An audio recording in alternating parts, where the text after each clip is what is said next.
ಕರ್ತನಿಗೆ ಸುಬಿಗಳು, ನಿಮ್ಮೆಲ್ಲರಿಗೆ ಸುಬಿಗಳು. ಚೆನ್ನಾಗಿದ್ದೀರಪ್ಪ? ಅಪೊಸ್ತಲರ ಕೃತ್ಯಗಳು 9ನೇ ಅಧ್ಯಾಯ 1ನೇ ವಚನ. ಸೌಲನು ಹಿಂಸೆಪಡಿಸಿದ ಯೇಸುವಿನ ಶಿಷ್ಯನಾಗಿದ್ದನು. ಸೌಲನು ಹಿಂಸೆಪಡಿಸುತ್ತಾ ಸಭೆಗಳನ್ನು ತಿರುಗುಲಾಡ್ತಾ ಇದ್ದ. ಸಭೆಗಳು ಅಂದರೆ ಅವನಿಗೆ ಆಗ್ತಾ ಇಲ್ಲ. ಕೋಪ, ದ್ವೇಷ.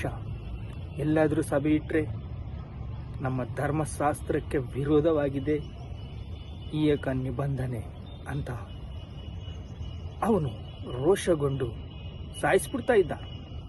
ಎಲ್ಲಿಗೋದ್ರು ಗಂಡಸರನ್ನ ಹೆಂಗಸರನ್ನ ಎಲ್ಲರನ್ನ ಕರ್ಕೊಂಡೋಗಿ ಸೆರೆಯಲ್ಲಿ ಹಾಕ್ತಾ ಇದ್ದ. ಪ್ರಧಾನ ಯಾಜಕರನ್ನ ಕರ್ಕೊಂಡೋಗಿ ಮಹಾಯಾಜಕರನ್ನ ಮಾತು ತಗೊಂಡು ಇಷ್ಟಾನುಸಾರವಾಗಿ ತಾನು ಜೀವಿಸುತ್ತಿರುವಾಗ ಸೌಲನು ಕರ್ತನ ಶಿಷ್ಯರ ಮೇಲೆ ರೌದ್ರನಾಗಿದ್ದನು. ಬೆದರಿಕೆ ಮಾತುಗಳನ್ನಾಡುತ್ತಾ ಅವರನ್ನು ಸಂಹರಿಸಬೇಕೆಂದು ಆಶೆಪಡುತ್ತಾ ಮಹಾಯಾಜಕರ ಬಳಿಯಲ್ಲಿ ಪರ್ಮಿಷನ್ ತಗೊಂಡು ಕ್ರಿಸ್ತನ ಮಾರ್ಗದಲ್ಲಿರುವವರಿಗೆ ಸಾರಿಗೆ